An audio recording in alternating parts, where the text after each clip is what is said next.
Hello, my name is Rick Baker. I am with the Registered Professional Foresters Association of British Columbia. I have with me one of my fellow co-workers, Fred Thiessen, who's also a registered professional forester. We're down here at Lakeside Park in the city of Nelson, and between Fred and I, we had mentioned several years ago that Nelson had such a variety of trees that were not necessarily native to British Columbia. We felt that we should get together and put together a small tour, particularly in Lakeside Park. Once we'd decided on this particular approach, we contacted Eric Lees, who is the city gardener, and he gave his full support to us and encouraged us with lots of enthusiasm. And so what we ended up with eventually for this particular location was we put together a map of the trees of Lakeside Park. And what we've done is identify where all of the trees are by location, identified the species, and then numbered each species in the park. And then on the reverse, we've put a short description, maybe one or two sentences, on the importance of the species to forestry or the urban environment in general, and maybe how to identify the tree and some peculiarity about the tree, like is it medicinal use or is it furniture wood or whatever. And I don't know, have you got any other comments, either Fred or Eric? Not right now. Well, it's been a great education for myself working with the Registered Professional Foresters Association, and I think we've already dispensed 18 to 20 of these little maps, and it's obvious by the response to the maps that people are using using the maps, and it's great to see people making use of it, because there's been a lot of questions over the years as to what these trees are and where they come from, and as you say, what they've been used. And I look forward to doing more of that around the city, and it's good to be working with the association. Yeah, we've hopefully Eric is planning on having a small box where you can pick up these things. If you come to the greenhouse, and I guess it's the greenhouse nearest to the railway tracks, and come to the north end of the greenhouse, there should be a small box there that will eventually say take one. Pick one of these small pamphlets up, and it's primarily a self-guided tour, and you can start right off the corner of the greenhouse and follow yourself around the park. We hope we've got enough what we call navigational features so that you can locate yourself beside a lamppost or a corner of a garden or off the change house, so that you should have a reasonably good time trying to find your way and navigate around the park with this small pamphlet. I think that maybe what we should do now is go outside and have a look at some of the species around the park, and we'll be discussing some of the merits of these species and how we've identified them. The tree we're standing under right here, just off the greenhouse, is what we have identified as an English elm. You can see from the trunk, it can grow to quite a large size. It's commonly used as a shade tree. There are several species that are common to North America, not necessarily to the West Coast, however. We identified this tree as an elm by looking at leaf shape. It has an unequal base. In other words, the basal part of the leaf. We have corky wings or protuberances on the younger twigs. And lastly, to confirm the actual, whether it was an English elm or a North American elm, we looked at what we called the seed, or a samara. And the English elm does not have a hairy samara, if I can put it that way, or a wing coat. This is a samara here, isn't it, Rick? That's correct. And what we were looking for on this is to see if there was any small white hairs on the samara. Yeah, and on the branches here, if you come down to the park and you look at this tree, you look at the corky wings that Eric is showing on the branch itself, and you don't have to look too far up the tree to see it. Most of these small branches are right off of the lower part of the stems.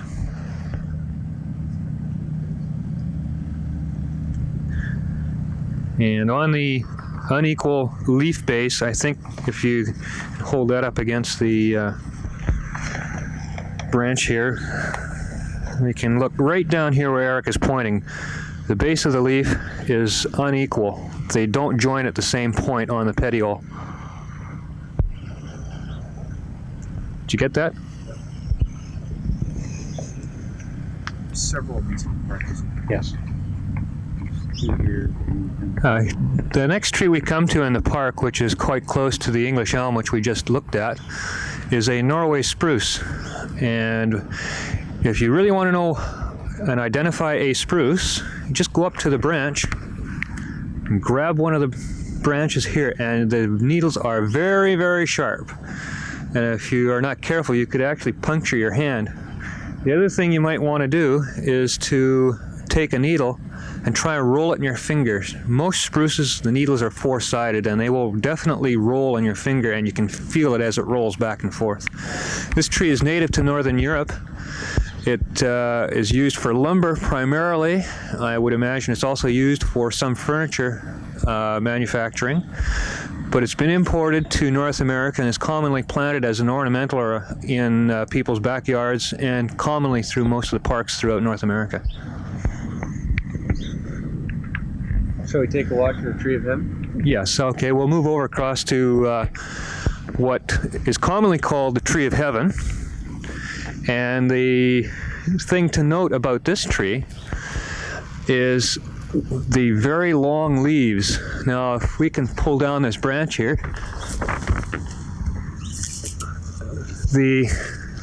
what we call a leaf is from here to here. These are not leaves. These are leaflets. So when you look at this tree, you consider that whole long 2-foot piece of foliage, the leaf. And if you take a leaf or a small branch and you crush it in your fingers, and then take your fingers to your nose, you'll smell a very unpleasant odor. It's very characteristic of this tree. It's, again, an ornamental type tree planted for shade purposes. I don't know, I don't believe it's used too much for its wood properties. It's very pollution tolerant, so it's a good tree to use in downtown urban areas because of its pollution tolerance. It's got a fairly open pattern to its growth, so the light coming through is filtered and not that dense shade that you'll get with a lot of shade trees. So it's quite a nice tree. It's commonly used in downtown urban planters because its root system is not that vigorous either. Okay, next we'll move over from the Tree of Heaven to a European chestnut. This tree can be used for shade purposes, but I think more commonly it's used for its food purposes. The chestnuts are edible. I don't know if we can see any of the fruit on here just yet. One up a little higher there than we can reach, I'm afraid. But very characteristic of chestnuts is this leaf shape. It's what we call a dentated leaf margin. It's very, if you can look at it, it's very characteristic leaf shape. Sort of a serrated, very deeply serrated. And here Eric has got some of the fruiting bodies here. If you look, they're very spiny, and you break that open, you'll find the chestnuts inside. And what you do is take that, break the husk, and you can roast the chestnuts in hot coals, and they're very tasty. I can testify to that. Again, I believe that this tree is commonly used as a shade tree in most urban environments. And it doesn't grow that tall. Like, it's not going to grow to any great extent, maybe 30 feet, Eric? Oh yes, maximum 30 feet. That's it for this tree. Here we are just off the tennis courts here, and we're at what we call a white poplar. And you can identify this tree as a poplar by, first of all, looking at what we call a long petiole, which the leaf is attached to the twig with. That's this portion right here. Also, the branching habit on these trees is what we call opposite or alternate branching. In other words, you get one branching off, and then below it on the opposite side you get another one branching off. And the petiole itself, which is this piece here, is flattened. You can take that in your hands and you can see that we have a bit of a flattened on that side. And then to identify it as a white poplar, we look at the underside of the leaf, and you can see that there are very fine white hairs on the underside of the leaf. Now this tree is commonly planted as a shade tree, but it's also very tolerant of city smoke and ash, pollution, carbon monoxide from the cars. And that's the reason why it's very popular with the arboriculturalists and the horticulturalists around North America. It's not that messy a tree either, is it? Because you don't get a lot of fruit. Rarely will you see fruit on the poplar trees, so it's strictly leaves and some small twigs that you have to clean up. So another place you'll see this if you're driving around town is along in front and beside of Hume School, and also in front of the City Tourist Park. I believe there's about a half a dozen white poplar trees. There's about 5 of these trees alongside the tennis court and the nursery if you're coming down to the park. Okay. Now let's move over here to the Japanese katsura tree, and I'm going to pass the mic to Eric. He knows a little bit more about this tree than I do. This tree is a bit of an oddity in that the leaves, as you'll see, are quite a round, almost perfectly round shaped, and they turn a lovely orange red in the fall. Quite a coarse leaf.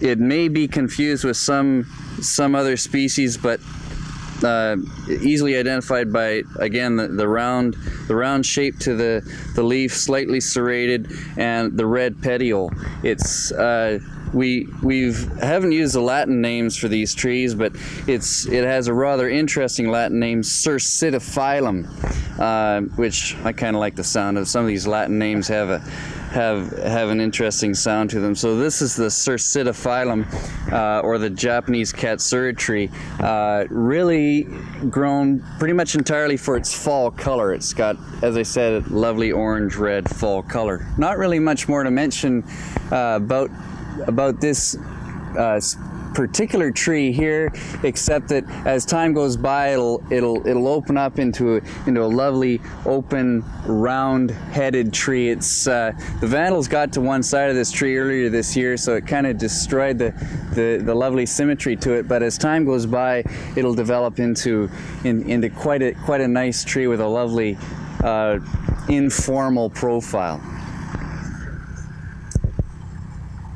And on up to the Camas at the top of the hill. We have here the false cypress, the Camas or Shamus as it's often called. It grows well in dry terrain, is related to the yellow cedar. Pretty well every tree that you see with this fine yellow foliage, whether it be an evergreen or a deciduous tree that has the yellow color to the foliage, will the yellow color will be much more pronounced in full sun. So if you're ever planting a tree or a shrub that has the yellow foliage, you're much better off to plant it in the full sun. And this one here is really doing well in this particular spot. It gets a bit of a winter burn off of the lake where the wind's blowing in, and there's some desiccation because of that, some drying out through the winter. But other than that, it's really doing quite well here, and it's set off well at the top of what we call Centennial Hill, again just off the tennis court. So if you're down, you'll know where to find it. It's a lovely tree. We've come here to one of the flowering crabs. Rick has done some basic summer pruning to reveal the crab apples have already formed here. These are, as you can see, an ornamental crab apple. They are edible, but they're so tiny that most people don't bother with them. They can be eaten, however. They're not poisonous. These trees are lovely in the spring. Many of the flowering crabs are a double pink flower, which means that there's twice as many petals as on a normal flower, which gives you the double flower, or a white flower, oftentimes a really solid, almost a red. It's that deep a pink, and those will fade to white. This particular variety of crab apple, we're not sure exactly what kind it is, but it comes out in that deep pink and slowly fades to a light pink. And the tree this year, it's not fruiting that heavily. I've seen it fruit much heavier than this. The crab apples are quite persistent on the tree. They hang on the branches right through until the spring, and you'll find the cedar waxwings coming through here in March, just devouring them. And I think at that time they've fermented a little bit on the vine, and the cedar waxwings have quite a good time with them. And they're commonly grown and recommended for wildlife and bird feed. Crab apple and most of the apples are quite easy to identify by their elliptical, slightly serrated edge to the leaf. The trees don't get that large. This tree has only been here for the last 15 years, and it had to go through some severe pruning because at one time we had a swimming pool here, and I think the lifeguards went nuts one year and took a good part of the tree away, but they don't get that large. They're an excellent tree for use in the home garden because of that, and their year-round interest. We can move from here across to the red cedar, and I think we can get a pretty good profile on the tree from this angle. It's the only native tree that we have here in the park. It's native to BC. As Fred was saying, it's one of the only trees, actually is the only tree with a droopy top. So you could identify it from quite a distance because of that. It's really covered this year with a lot of cones, and we didn't do core tests on this one, did we, Rick? But the one adjacent to it, we did take a core sample out, and the tree, I believe, came out at what age did we determine? I think both that and the other trees we drilled were very close to being just over 60 years old. And I don't know if they were some of the original trees in the park, because I'm not sure how long the park has been here. They may very well have been one of the original trees. The park, as close as we've been able to determine, has been used as a park. This particular site has been used as a park for the last 85 years. So there has been some planting going on here for quite a while, and we're really quite interested if there is anybody with historical information about the planting of these trees and the park, really any of the street trees in the area that could come forward and give us some background information. We'd really appreciate that. Can we approach the tree and get a good shot of the foliage?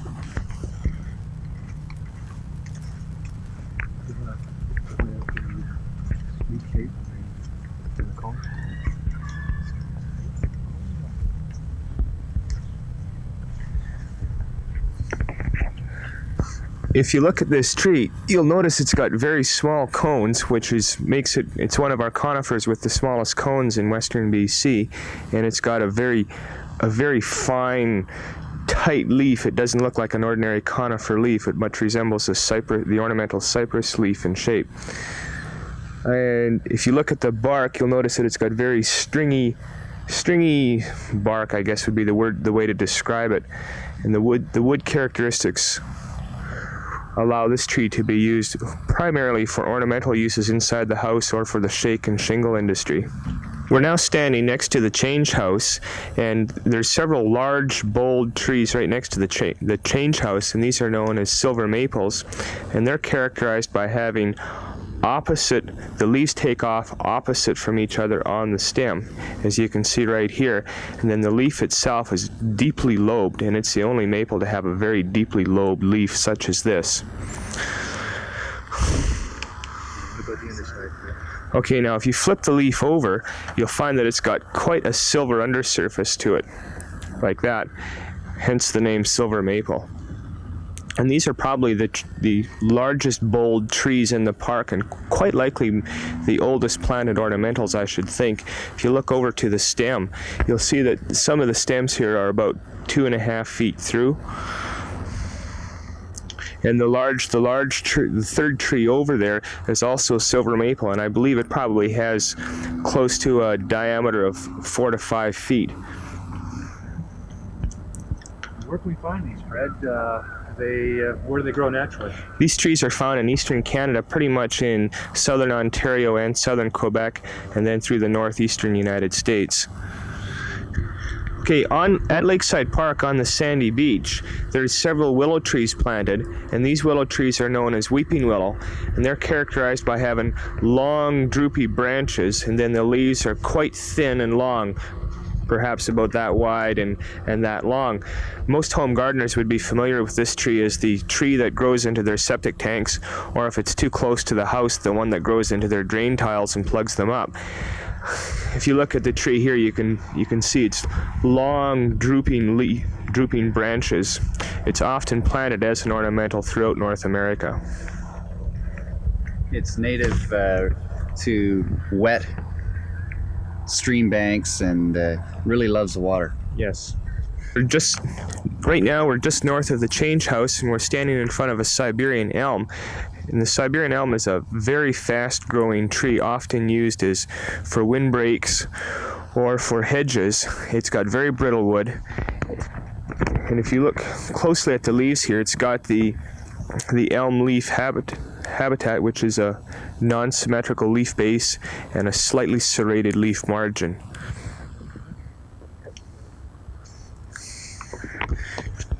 It's being planted a lot now as an ornamental, and it may not be the most desirable ornamental to plant because of its vigorous root system.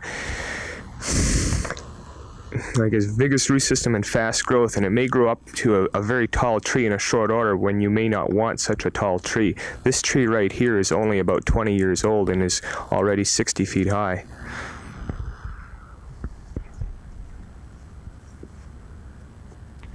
Okay, the tree I'm standing in front of now is a true fir, and which we often call a balsam, and it's characterized by having a flattened needle with a V-shaped tip, which is characteristic of all the true firs. This tree right here is the only tree that we haven't been able to positively identify, but what we suspect it is the balsam fir, which is native to eastern Canada. This tree is often used in the pulp and paper industry for pulp, and for lumber as well, for making 2x4s, 2x6s, and that sort of thing. It's very common in eastern Canada, and the boreal forests in northern Ontario and Quebec are composed of this particular species here. And unlike the spruce, there's no way, because it's a flat-sided needle, there's no way it will roll between your fingers like the four-sided spruce needle. And if you look at the end of the needle very closely, you'll see that it's got a V-shaped tip. It's kind of like that, right at the very top. Native to North America are two walnuts, the black walnut and the butternut. Right now we're north of the silver maple, standing in front of the two black walnuts in the park, and these trees are characterized by having a compound leaf, as we've already mentioned. This long piece here is the leaf, and these individual pieces here are leaflets. And this tree is probably the most important or the most valuable tree in North America for its hardwood. A tree such as this could be worth well over $10,000 for its wood alone. The wood is used for veneer, gun stocks, and valuable furniture. It's got a very, a lovely grain, and it's the wood is can be creamy to dark brown in color. The nuts on the tree are opposite each other and are quite edible. And in the fall, if you've handled the husks surrounding the nuts, you'll find out that they've got a very powerful yellow dye and will stain your hands quite yellow. And this dye is often used for natural dyes for wool and cottons. And here's what an immature nut looks like right here. And there's also a husk surrounding it. Do you have anything to add on this? Here's a nut right here. Not offhand, no. It could be mentioned that the walnut trees are characterized by having, I guess, a chambered pith. And if you look closely here, you can see both the butternut and the black walnut have twigs which have chambered pith. Now, if you have a walnut in your backyard or your front yard, what you might want to do, don't come down to the park and do this, because I don't think Eric would appreciate it, is cut a twig off of your walnut and split the twig in half, and you'll see what we call the chambered pith. And the butternut, if that's what you have, will have what we call a chocolate brown colored pith. Black walnut, on the other hand, will have what we call a buff colored pith. So if you're in doubt of what kind of walnut you have, you can open a twig and have a look at the color of the pith. Both will have chambered pith. Also, the leaves on the black walnut are not hairy or pubescent, whereas the butternut leaves are quite pubescent. And right here we have a black walnut leaf, and you'll notice that the leaves are smooth or glabrous. And if you look at the butternut here, the compound leaf here is quite hairy, and that's another quick identifying character. Right now we're standing in front of the butternut tree, and if you look at the nuts on the butternut tree, you'll find out that they're in clusters of up to 5 nuts per cluster, as opposed to the black walnut, which just has 2 nuts per cluster. And as we've previously mentioned, the butternut has the rather hairy leaves. Yeah. And it's probably a more branching habitat. The black walnut grows up quite straight before it branches out, and the butternut tends to branch very close to the ground, perhaps only a meter, 3 or 4 feet off the ground, it'll branch out. If we go over to Rick now here, he's dissecting a butternut, and you'll be able to see that it's a smaller nut than the black walnut. He's also managing to dye his hands quite yellow in the process as well. This is not the best time of year to collect these. You might want to wait, another month or 2? Yes. Eric? Till the frost comes, the husks stay pretty, as you're discovering there. They stick to the nut itself pretty tenaciously. I think once we get our fall rains, the outer husk will start to disintegrate. But what I'm attempting to do here is to show you the point on the top of the butternut itself, which is right here. As opposed to the black walnut nut, which is round, quite ovoid, but does not have this characteristic point. So those of you at home, again, who have some kind of walnut in your yard, if you want to look at your nuts, you can take a look and see if it's got the point or whether it's just round without the point, and that will distinguish your walnut from your butternut. And I don't know if you can see it, but as Fred says, my hands are going bright yellow with the whatever is in this. And they'll stay that way for a couple days, won't they? Probably, yeah. So I don't smoke, but that's what you get. It looks like a nicotine stain. Okay. Right now we're standing in front of a horse chestnut tree, and this tree is native to Europe, and it's characterized by having what's called a palmately compound leaf. And if you look at this leaf, it's got 5 leaflets on a long petiole. And it looks like a hand. So that's why we call it palmately compound. And Rick in his hand here has one of the fruits of this tree, and it's a real spiny nut. And this is the same tree that's growing outside the courthouse in Nelson, and it's rather a messy tree in the fall with the nuts and leaves scattered all over the ground. Now this nut is not edible and is in fact toxic, so don't attempt to eat this particular nut. Butternut and black walnut are edible, but this one is not. I'm sure a lot of you have seen these on the streets and cracked them open, and inside you see a bright brown nut with a buff colored little spot on it. in the United States and in Ohio, I'm sure those of you who watch football are familiar with the Ohio Buckeyes. Well, that name came from this seed, or this nut. And quite commonly, people who appear on the surface to be superstitious carry these nuts in their pockets because they believe it'll prevent rheumatism. Just a little local color to add to your knowledge of this particular species. Okay, we're standing close to one of the gates at the north end of the park, and we're here at what we call a ginkgo tree. And it is probably the oldest tree that has been discovered around the world. There are fossils around that have this very characteristic leaf shape that have been aged at over 20 million years. Now, this tree was believed to be extinct up until the late 1800s, until someone trudging through China discovered it in the courtyard of a Buddhist monastery. Now, this is a male tree. The male and female flowers are on different trees.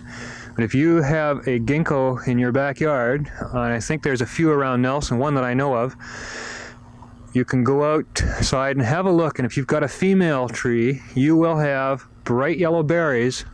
And if you break them open, again, similar to the tree of heaven, you'll have a very unpleasant odor. And they'll usually in the fall they'll drop to the ground and sort of rot right there in place and have a very fetid stink to it. And you'll know that you've got a female ginkgo tree. This is a very nice shaped tree. It has very conical. It's a nice shade tree. Got anything that you want to add to this, Eric? Well, as you may be able to see, the leaves are very fleshy, fan-shaped leaf, as Rick pointed out. And because the leaf is so fleshy, it's, again, a very pollution-tolerant tree, which is interesting that it is so tolerant to pollution, yet it's, as you were saying, 20 million years old. And here we have a tree which will do well in downtown Manhattan or Toronto, yet the tree itself has not changed from an evolution point of view for the last 20 million years. It's not a fast-growing tree, but the trick with getting these trees established is plenty of fertilizer and water right after they've been planted for the first few years, and that really seems to bring them along. And after that, they pretty well seem to go on their own. If you come down to Lakeside Park, you'll notice that this individual here is being crowded out by the butternut right next door, and we're gonna have to do a bit of pruning to release the ginkgo, because we really don't want to risk moving it at this age. It has a lovely bright yellow color in the fall. It stands out like a sore thumb at this end of the park in the fall. Should be seeing that in the next few weeks or month. Yeah, the only other thing I can add to that is this tree can grow to be quite tall. If you're not metricated, there are examples around the world apparently that grow to as tall as 120 feet. For those of you who are familiar with metric, that's about 34 meters tall. Okay. We're now over at what we call a paper birch. These are very characteristic leaves of birch, but you can confuse it with some other species such as alder. Suffice to say that it's got a serrated leaf margin.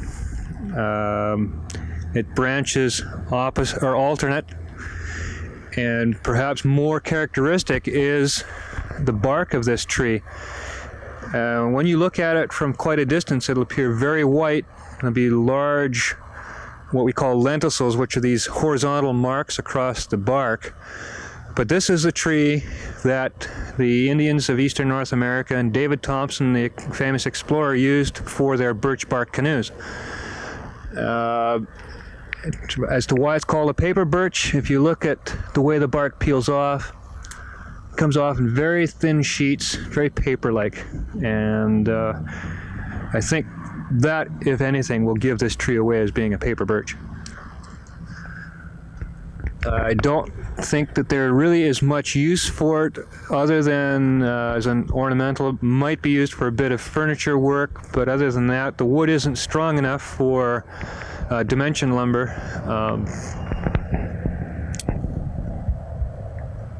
Don't think there's nothing else to bring up on that one. Now, if we move across to this oak, it's an English oak. And this is a very characteristically lobed leaf. They're rounded lobes, which makes this a member of the white oak family. Now around town you might see some other oaks which have a pointed lobe. That's a member of the red oak family. But very characteristic of oaks, other than the leaf, is what we call an acorn. I'm sure most of you people know what an acorn is. And basically it's got a little leather-like cup with a nut held inside that. And this is an oak that has probably been used by the English for years, centuries, for boat building. It has in a natural state, it has a good straight stem, and as long as it's not damaged, and we can get quite good lumber out of this if it grows to sufficient size. The leaves will hang on to the stem through the winter in most cases and drop off the next year. I don't know how long you've had this in the park, Eric. It doesn't look that old. Actually, this tree stayed at the cemetery for 8 years at the cemetery, did virtually nothing in the way of growth. We brought it down here, and this is a result of only 12 years growth here at the park. It came down here as a 2-inch caliper. That is, the trunk size was barely 2 inches when it was planted out here, and bang, away it went.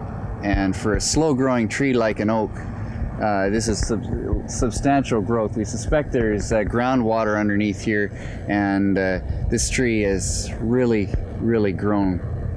There's a tree outside the Heritage Inn on the boulevard on Vernon Street that is the same type of oak, and I learned the other day that the acorns for that tree came from Windsor Castle in England.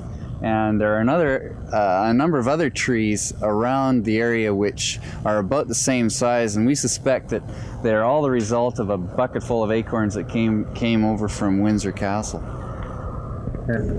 This tree here is a Norway maple, native to Norway and Northern Europe. It has a very characteristic leaf shape. Not the one you see on the Canadian flag, but very close to it. And right next to that leaf, you can see the seeds, and they are usually in pairs, and they'll hang in a clump. And as a child, I used to take these and break these in half, and you could fly them, so to speak. But that's characteristic of all maples, and one way to identify different maples is to look to see what angle is formed by the two seeds and where they're joined. And this tree, I think, has some potential as a wood for furniture. It's used around urban areas for plantings because it is, again, an ash or a pollutant-tolerant species, widely planted throughout Nelson, and both Eric and I feel that there are maybe up to 3 different varieties around town. Yeah, at least 3 different varieties of the Norway maple. Now, I've seen a purplish variety planted on some of the streets around Silica, up around Carbonate, and more of a reddish color more than a purple in some of the other areas. We haven't really keyed those out yet, so we're not too sure of the actual variety. We do have the Crimson King, which is another variety of the Norway maple, and that's the common red variety tree that is commonly used as a specimen plant in front yards. One of the things that identifies the Norway maple is this soft white sap, which you get not unlike the same kind of sap that comes off of poinsettia when you break the branch. It's difficult to see here, but in the early spring you really get quite a white sappy. The sap is quite white and sticky. You may be difficult to see with the close up here, but you can still see a bit of a white sappy material coming out. Yeah, we're looking now at one of the varieties of the Norway maple. As we mentioned earlier, it does have a red and a purple variety, and this one here is the reddish colored variety. It's the Crimson King, and it is planted in the park, and if you want to come down and have a look at it, it's right beside the monkey bars and the sandbox. And as we move across, we'll look at, again, a London plane tree, and it is right near the water fountain, and coming back across again will be the greenish colored variety of the Norway maple. And when you come down, make sure you have a look at the two different color types. We're now looking at what we call a London plane tree. This is characterized by primarily the globular shaped fruit that you can see hanging from the undersides of these branches.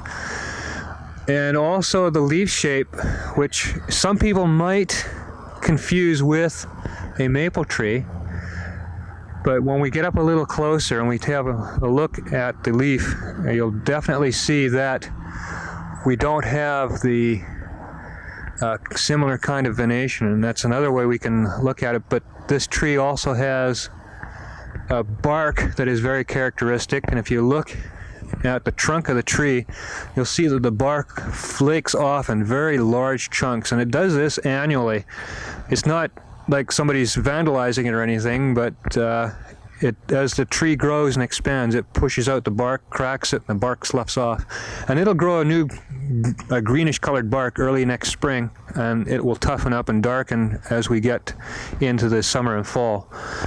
This tree, for those people who study the classics, apparently this is the tree that Plato meditated under, and its Latin name, Plantanus, is the generic term. Perhaps we can speculate that Plotinus, Plato, who knows? I certainly don't. Now we'll move across here to the checkerboard in the park, and there's a good 7 trees on each, 3 and 4 on each side of the checkerboard, which are called columnar, very self-evident, white cedar. And I think I'm going to pass this to Eric. He probably knows a little more about these than I do. These white cedar, as they're also called, are native to eastern Canada. They're widely used for hedging material, screens, for privacy, sun glare, headlight glare, noise glare. They're when used in a double or a triple row, they're very effective for noise barrier as well. They don't grow as fast as many people would like, but again, with plenty of water when they're young and some good fertilizer and in good soil, they'll do very well. They will perform much better in a well-lit, bright spot, and they will withstand some flooding in the spring, but if water stands around their roots for very long through the year, they will die. You'll see tip die back around the top of the tree and around the perimeter of the tree, and this will indicate that there is too much water standing around. Not always a problem around here, but something to consider when you're choosing the plant for a particular site. There are many different varieties, name varieties of this plant, and some of them have a lovely, more than a columnar shape, a pyramidal shape. There's been varieties out of Denmark in particular in the last few years that also have a lovely texture as well as a pyramidal shape. And when used in groups of 3 or 5 or 7, generally odd-numbered groups, they can also be used in group plantings like that. Otherwise, they would not normally be used as a specimen planting. One tree alone planted out on its own generally looks a little odd, so it's best to use these in groups of 3 or 5, or as I was saying earlier, as a screen or a hedge plant. We're here now at the Manitoba maple, which is just west of the checkerboard. And this is a maple. If you look carefully, there is the opposite branching, but it is the only maple that does not have a characteristic maple leaf-shaped leaf. And the other thing that is characteristic of the maple are the seeds, which again you can see here are in pairs. But again, to help identify this, we look at the angle that these seeds grow at in pairs. The other thing that we've just noticed is if you come into the park, don't get confused by the different colored leaves, because on this same tree we've got a variegated leaf color and a plain type leaf color. And this is primarily planted as an ornamental in the park and around the city. I think I've seen 2 or 3 other specimens in the city. And it's probably commonly planted throughout the prairies as an ornamental around the parks and the city streets. It's probably, for that reason, it's used because it's probably pollution resistant, can survive high levels of ash and fallout from industrial areas. I don't think the wood is all that valuable for furniture or dimension lumber purposes, but it does give sort of a diffuse type of a shade. If you wanted something for your backyard, this probably wouldn't be too bad of a choice. It would be an excellent choice, not just because it's very hardy, but this variegation gives the landscape a lovely change in not only texture, as Rick pointed out, but having a bit of white or yellow in the landscape is really a pleasant contrast. You've got to be careful if and when you buy a tree like this that you don't end up pruning out all the variegated branches, because you'll find that some of the branches have variegated leaves and some of them have the common leaves. And the best bet is, if you plan on doing some pruning, is to either do it at this time of the year when you can see what type of leaf there is on each branch, or else tag them with a thin piece of surveyor's tape or something, and then prune them later in the year, so that you prune out the solid green, or if you wish, prune out the variegated if that's what you prefer. Here is a Russian olive. I think it's native to the Balkans and the drier countries in the Mid-East. If you look at the leaves when you come down, they are a very blade-shaped lanceolate type leaf. They're grayish in color because they got some very fine hairs all over it. And on the twigs themselves, you'll notice that these long twigs here these are the petioles from last year. In other words, this long succulent green piece here that the leaves are attached to, the leaves fall off and that's what's left, and it will stay on for a year or two.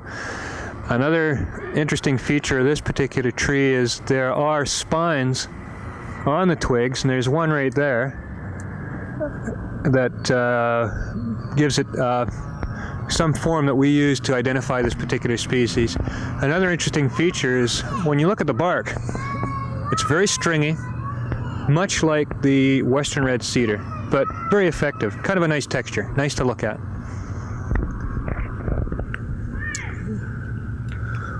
On the east side of the playground area is a Colorado blue spruce, and if you look at this tree, you'll see it's characterized by a very bluish-green foliage.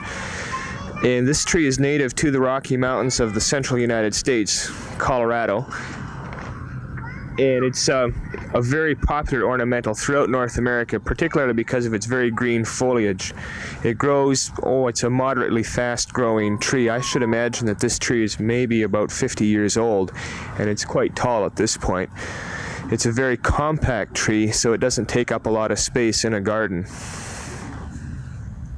And if you handle the twigs on this tree, you'll notice that they've got very prickly leaves, and you can tell right away that it is a spruce by its leaves, which roll in your hand, and its very prickly needles.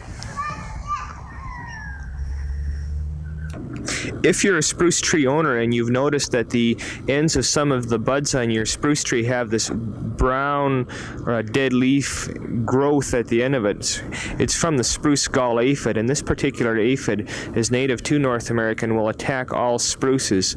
It's nothing to be too terribly concerned about because it only affects the lateral buds, so the tree will still grow up, but you'll have this dead growth at the end of a number of your twigs. And on this twig here, you can see several of the the sites where the spruce gall aphid has taken hold, and it will kill the lateral bud and promote more branching. So it'll make the tree more branchy than it otherwise would normally be. This is the Mayday tree, commonly grown in many home gardens and unfortunately along many street trees as well. I say unfortunately because it is a very fast-growing tree.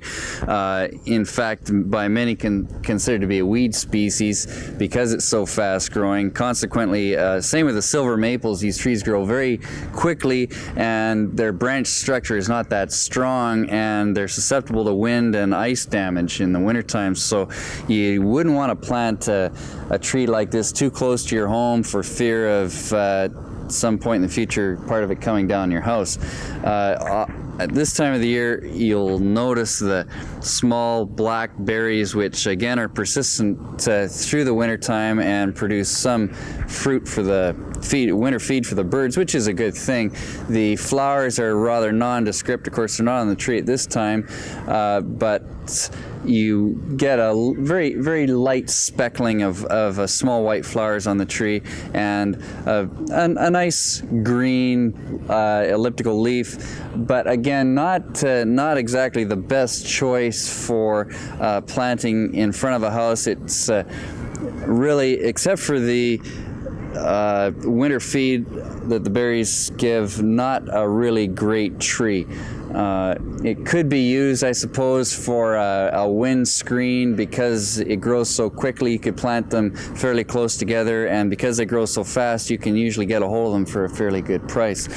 We are standing right now between the greenhouses and the picnic shelter, and just behind me here is the mountain ash.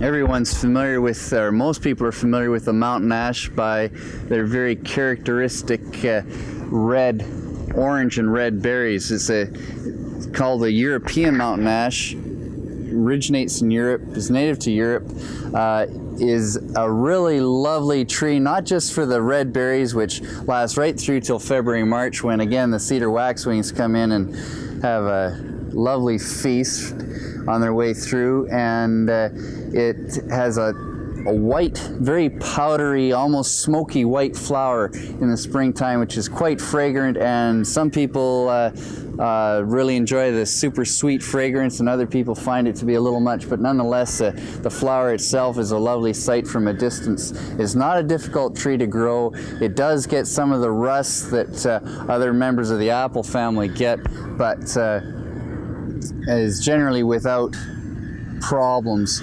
It grows fast and is established quite easily, and you'll find if there's a mountain ash in your neighborhood, oftentimes there will be young volunteers coming up in the flower beds around the area.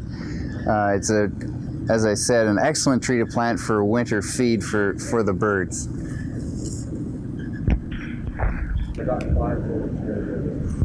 Yeah, just for a few minutes here, I thought we'd take a look at some of the references we've had to use to identify a lot of the trees in Lakeside Park.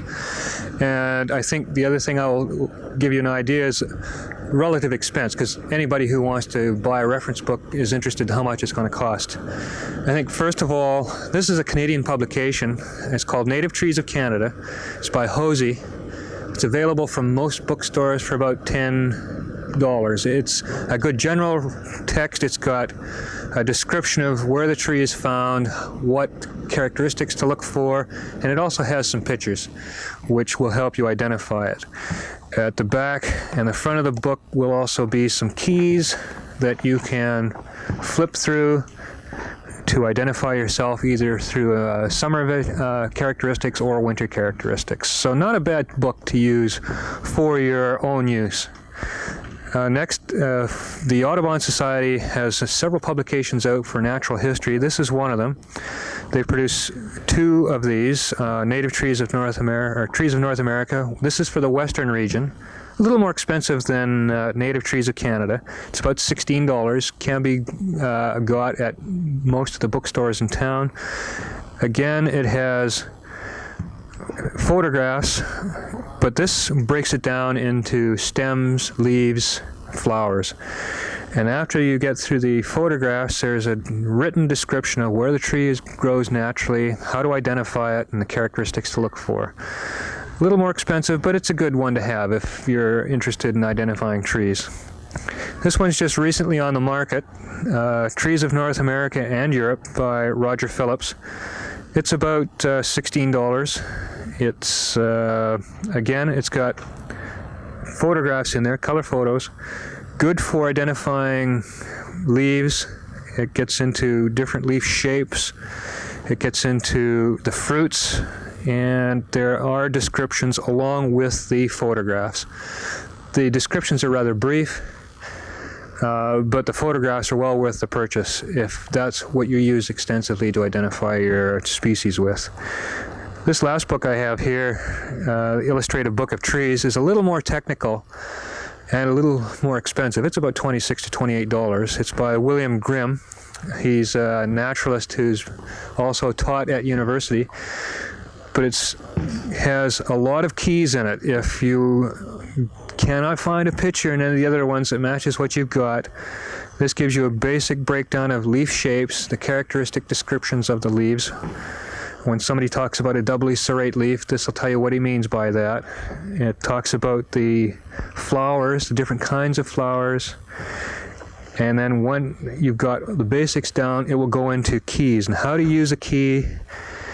And then for each of the major families, like the pine family, it will give you a key to break down the pines to their different genera, and then go through to the different species. And in the descriptions will be a picture generally of the foliage and the fruiting bodies with a description of where the tree came from and what to look for in the characteristics. A good book if you're into keying things out and has a lot of technical information in it. Now, if you have some individual species in your backyard or something on the boulevard that you're interested in and you don't know what it is, there are several sources around town. Primarily, we have a number of foresters at the Ministry of Forest Regional Office at 518 Lake Street. You can call that number. It's 354-4181, and ask for either Fred Thiessen or myself as Rick Baker.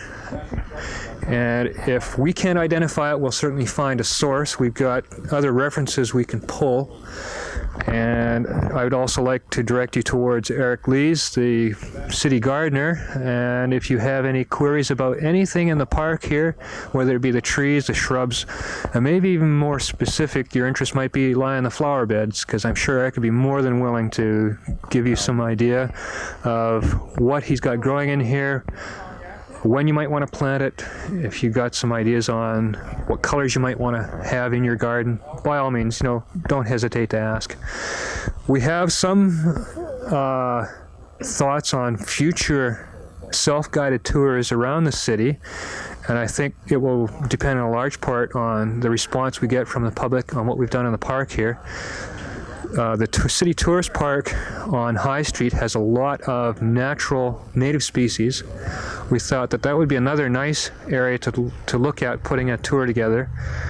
Another area that we think might be of interest is to combine a natural heritage walk with the City Heritage Walk. We've looked around the core of the city of Nelson, showing not just the buildings that are cultural heritage to the city, but also the native tree species and the ornamentals and exotic species that have been brought into the city to enhance the environment. And I think we hope you've enjoyed the tour, and if you've got any questions, please don't hesitate to ask. We've enjoyed it, and I hope you will too.